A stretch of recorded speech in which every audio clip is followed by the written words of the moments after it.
Hello everyone, I'm Bruffy1322 and this video serves as an update to the fastest supercars video where I show the best fully upgraded supercars in terms of lap time. For all the information you need about this series, check the original supercars video, but otherwise let's see where the new Furia falls into that list.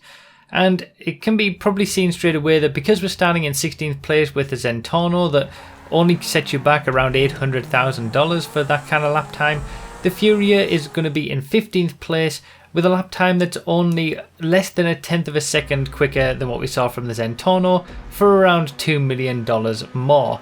So the Furia is about 2.7 million when it comes to the regular price, and then the trade price is about 2 million, and it feels like a car straight out of 2014, 2015, before we got all the downforce vehicles.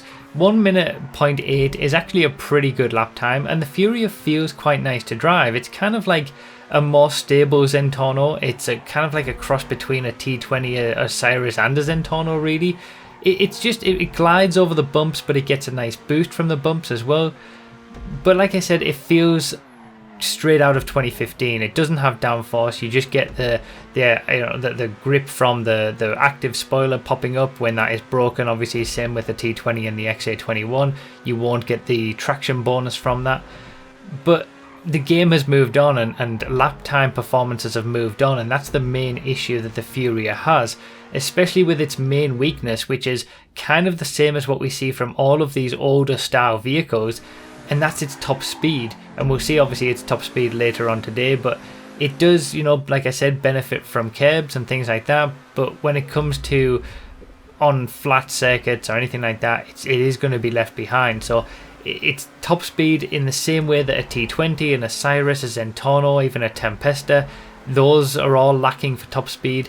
So is the Furia. And like I said, because car performance has moved on, even though a 1 minute 0.8 is a pretty nice lap time back in 2015, it's not a competitive lap time in the supercars class now, because the Emirates and the Krieger exist, and the top speed issue isn't that much of a problem around a track like this. It's just that these high downforce vehicles like the Emirates and the Krieger that can fly around the corners at much higher speeds, the Furia just can't do that. So it is a nice car. It's not really worth the price tag, I would say, but it does fit nicely into that sort of group of supercars just below the top few, where if you're racing with the top cars band, you've got a huge group of supercars that all share very similar lap times, and the Furia slots itself into that very nicely. So yeah, it's certainly not a must-buy for car performance. Obviously, like you see that the Emirates and the Krieger are still the all-time top two. You want one of those really for supercar racers. But it is a relatively quick car for at least lap time, not quite for top speed, which we'll see the top speed testing, like I said, later today. And it's a nice driving experience, but whether it's worth 2 or 2.7 million, that's entirely up to you.